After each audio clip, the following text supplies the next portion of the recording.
और आपको बता दें पूर्व प्रधानमंत्री चौधरी चरण सिंह को भारत रत्न दिया जाएगा। इनके साथ पूर्व प्रधानमंत्री नरसिम्हा राव को भी भारत रत्न दिया जाएगा। साथ ही वैज्ञानिक एम.एस. स्वामीनाथन को भी भारत रत्न दिया जाएगा। प्रधानमंत्री नरेंद्र मोदी ने ट्वीट कर इसकी जानकारी दी है। तो आपको बता दें दो पूर्व प्रधानमंत्री को भारत रत्न देने की घोषणा की गई है। इसके साथ वैज्ञानिक एम.एस.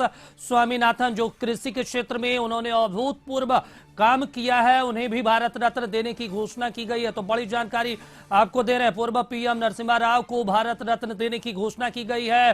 पीएम मोदी ने ट्वीट कर जानकारी दी है। इसके साथ ही वैज्ञानिक एम.एस. स्वामीनाथन को भारत रत्न देने की घोषणा की गई है। इससे पहले आपको बता दें कि कर्पूरी ठाकुर और लाल कृष्ण आडवाणी को भी भारत रत्न देने की घोषणा की गई थी और अब फिर से दो पूर्व प्रधानमंत्री और एक वैज्ञानिक को भारत रत्न देने की प्रधानमंत्री नरेंद्र मोदी ने बड़ी घोषणा की है। आपको बता दें पूर्व प्रधानमंत्री चौधरी चरण सिंह को भारत रत्न देने का ऐलान किया गया है। और न्यूज रूम से हमारे संपादक अशोक जी जुड़े हुए। अशोक जी, दो पूर्व प्रधानमंत्री और इससे पहले अगर बात करें तो कर्पूरी ठाकुर और लाल कृष्ण आडवाणी और फिर एक साइंटिस्ट एम.एस. स्वामीनाथन जो कृषि क्षेत्र से जुड़े रहे, क्या लोकसभा चुनाव को देखते हुए ये सारे समीकरण बैठाए जा रहे हैं क्या बीजेपी की तरफ से?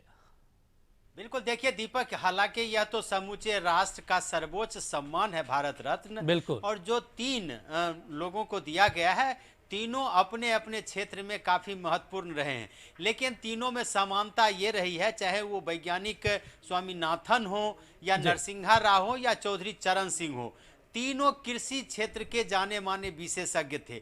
दोनों, एक तो जो कृषि वैज्ञानिक है स्वामीनाथन, उन्होंने तो कई काम भी किए हैं, लेकिन चौधरी चरण सिंह किसानों के नेता थे और चौधरी चरण सिंह ने उत्तर प्रदेश के मुख्यमंत्री रहते हुए, हालांकि वो 2 बार उत्तर प्रदेश के मुख्यमंत्री रहे थे और उन्होंने किसानों के लिए बहुत सारा काम किया था। दूसरा, पीवी नरसिम्हा राव की बात करें तो वो पेशे से वकील थे, लेकिन वो भी कृषि विशेषज्ञ थे। तो अभी जो दिल्ली में किसानों का आंदोलन चल रहा है और समूचे देश की नजरें उस आंदोलन पर हैं, उस परिस्थिति में तीनों भारत रत्न कृषि क्षेत्र से जुड़े हुए लोगों को दिया गया है। ये अपने आप में बड़ी बात है और यह कह सकते हैं कि नरेंद्र मोदी का मास्टर स्ट्रोक है। दूसरी बात जो है कि चौधरी चरण सिंह किसानों के सबसे बड़े नेता माने जाते रहे हैं और वो जाट समाज से आते हैं। तो उत्तर प्रदेश में जाटों की बहुलता है और जाट एक मजबूत फैक्टर है। उनके बेटे अजीत चौधरी और अभी जो उनके पोते हैं जयंत चौधरी, चौधरी चरण सिंह की विरासत पर ही चुनाव जीते रहे हैं और एक ऐसा इलाका है जो चौधरी चरण सिंह के परिवार की तरफ, यानी कि उसका वोट चौधरी चरण सिंह के परिवार को ही जाता है। तो भले ही चौधरी चरण सिंह देश में 6 महीने से कम समय तक के लिए प्रधानमंत्री रहे हों, लेकिन अभी जो बिहार हो, उत्तर प्रदेश हो, यूपी हो, उड़ीसा हो, हरियाणा हो, इसमें जितने भी बड़े नेता हैं, चाहे वो बीजू पटनायक की बात करिए, मुलायम सिंह यादव की बात करिए, लालू प्रसाद यादव की बात करिए या चौधरी चरण सिंह की बात करिए, ये सभी ऐसे नेता रहे हैं जो कहीं न कहीं चौधरी चरण सिंह से प्रभावित रहे हैं। और उनकी पार्टी दलित मजदूर किसान पार्टी जब 1979 में थे तो उस समय दमकीपा के नेता ही कर्पूरी ठाकुर भी हुआ करते थे, लालू प्रसाद यादव भी हुआ करते थे। बाद में जाकर के वो जनता पार्टी बनी और फिर जनता पार्टी के बाद जनता दल और फिर उसके बाद राष्ट्रीय जनता दल और समता पार्टी और जनता दल यू बनी। लेकिन अभी भी उन्हीं की विरासत को लोग भुनाते हैं। तो वैसी परिस्थिति में किसानों का समर्थन लेने के लिए एक जाट समाज जो महत्वपूर्ण फैक्टर है उसको प्रभावित करने के लिए चौधरी चरण सिंह को भारत रत्न दिया गया है और इसका लाभ निश्चित रूप से कह सकते हैं कि बीजेपी को मिलेगा। अशोक जी, एक बड़ा सवाल है, देखिए बाकी जो हैं तीनों कृषि क्षेत्र से जुड़े रहे हैं और लेकिन सबसे बड़ा सवाल है कि नरसिम्हा राव जो पूर्व प्रधानमंत्री रहे हैं और कांग्रेस के नेता रहे हैं और ऐसे में एलपीजी जो कहा जाता है कि 1991 में लाया गया, उस समय मनमोहन सिंह वित्त मंत्री हुआ करते थे, तो ऐसे में कांग्रेसी प्रधानमंत्री को देना नरेंद्र मोदी का कितना बड़ा मास्टर स्ट्रोक है? इसमें नई वैश्विक नीति जो लाई गई भारत में, तो उसमें प्रधानमंत्री नरसिम्हा राव का महत्वपूर्ण योगदान था, पूर्व प्रधानमंत्री का। और उस समय मनमोहन सिंह केंद्रीय वित्त मंत्री थे, तो ये महत्वपूर्ण है। दूसरी बात है कि कांग्रेस कि प्रधानमंत्री होने के बावजूद भी नरसिंहा राव का अंत समय में कांग्रेस के का जो नेतृत्व था उसके द्वारा उपेक्षा की गई और कहा गया कि जब नरसिंहा राव की मृत्यु हुई तो गांधी परिवार के किसी व्यक्ति ने जाकर के उन्हें सम्मान भी नहीं दिया।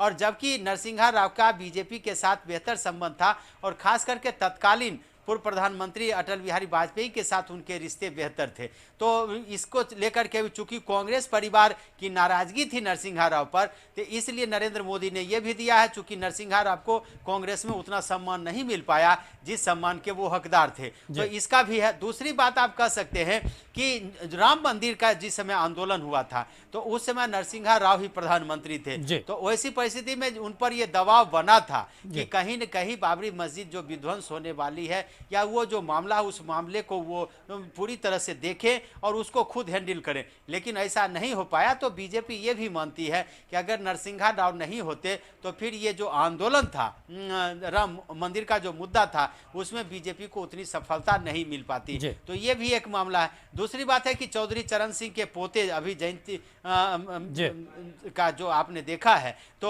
उसमें अब उनका गठबंधन होने वाला है एनडीए के साथ, तो इसका लाभ भी बीजेपी को मिलेगा। तो एक तरह से किसानों के आंदोलन को देखते हुए किसानों के लिए केंद्र सरकार ने जो योजनाएं बनाई और उस योजनाओं का जो लाभ बीजेपी को पिछले चुनाव में मिला है, इस बार फिर किसान आंदोलन के चलते जो कुछ भी केंद्र सरकार की छवि धूमिल हुई है उसमें उसको दूर करने के लिए, उसको साफ करने के लिए और किसान का वोट लेने के लिए चौधरी चरण सिंह, नरसिंहा राव और स्वामीनाथन तीनों को जो भारत रत्न दिया गया है, ये कह सकते हैं कि यानी बिल्कुल अशोक जी, जिस तरीके से अगर इस बार सिलसिलेवार तरीके से बात करें, पहले कर्पूरी ठाकुर यानी बिहार को साधने की कोशिश, समाजवादी विचारधाराओं को, फिर लालकृष्ण आडवाणी या राम भक्तों को साधने की कोशिश, अब चौधरी चरण सिंह और पूर्व प्रधानमंत्री नरसिंह राव और फिर जो कृषि वैज्ञानिक है एमएस स्वामीनाथन, उनको भारत रत्न देने, यानी पूरा पश्चिम दक्षिण को साधने की कोशिश कर दी गई है मोदी सरकार के द्वारा।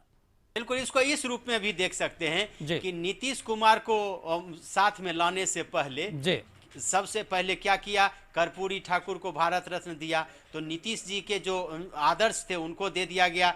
उत्तर प्रदेश में जयंत चौधरी को साथ लाने से पहले उनके बाबा चौधरी चरण सिंह को दे दिया गया है। और दूसरी बात, आंध्र प्रदेश में अगर बीजेपी को कुछ भी अपनी ताकत मजबूत करनी है तो उन्होंने नरसिंहा राव को यह सम्मान दे करके आंध्र प्रदेश के मतदाताओं को अपनी ओर रिझाने की कोशिश की है। और आंध्र प्रदेश क्यों कहें, साउथ को साधने के लिए, यानी कि दक्षिण भारत में जब कहा जा रहा है कि दक्षिण भारत में कांग्रेस बेहतर स्थिति में है और बीजेपी वहां पे स्थिति उसकी कमजोर है, तो ऐसी परिस्थिति में स्वामीनाथन और नरसिंहा राव को ला करके वहां के मतदाताओं को रिझाने की कोशिश की गई है। इस तरह से आप कह सकते हैं कि चुनाव जीतने के लिए नरेंद्र मोदी ने साम दाम दंड भेद का उपयोग किया है, यानी कि विभिन्न तरह की योजनाएं, राम मंदिर का निर्माण और 370 हटाना, ये सब तो मामले हैं ही, लेकिन जो अपने इलाके में बड़े नेता माने जाते रहे उनको सम्मानित करके उनको समर्थकों को अपने वोट बैंक के रूप में उपयोग करने की जो योजना नरेंद्र मोदी और बीजेपी ने बनाई है उसका यह नमूना। यानी अशोक जी, कहा जा सकता है कि एक बीजेपी यानी राम भक्त लालकृष्ण आडवाणी और दो समाजवादी विचारधारा और एक कांग्रेसी विचारधारा को इस बार भारत रत्न दिया गया है। बीजेपी ने अपने जो मतदाता हैं उससे इतर भी उन्होंने, आप कहा जा रहा था कि बीजेपी अति पिछड़ा विरोधी है, पिछड़ा विरोधी है, नहीं तो उसको किसान विरोधी है, तो उस सब जो आरोप है उन सभी आरोप को एक तरह से भारत रत्न दे करके नरेंद्र मोदी ने उसे खारिज करने की कोशिश की है। और वो प्रधानमंत्री दावे के साथ कह सकते हैं कि सभी जाति, सभी धर्म और सभी वर्ग के लोगों का सम्मान बीजेपी करती है और उसी का नमूना है कि चाहे जाट से आने वाले चौधरी चरण सिंह हो, ब्राह्मण से आने वाले पीवी नरसिंहा राव हो या फिर कृषि वैज्ञानिक स्वामीनाथन हो, तो एक तरह से कहिए कर्पूरी ठाकुर अति पिछड़े हो, राम मंदिर आंदोलन के जनक लालकृष्ण आडवाणी हो, तो सभी को एक तरह से सम्मानित करके बिल्कुल अशोक जी, अब इसका असर कितना होगा आगामी लोकसभा चुनाव में, ये अब इंतजार का वक्त है। इंतजार लोग करेंगे कि क्या कुछ जो नरेंद्र मोदी ने मास्टर स्ट्रोक खेला इसका प्रभाव लोकसभा चुनाव में पड़ेगा। तमाम जानकारी के लिए शुक्रिया आपका।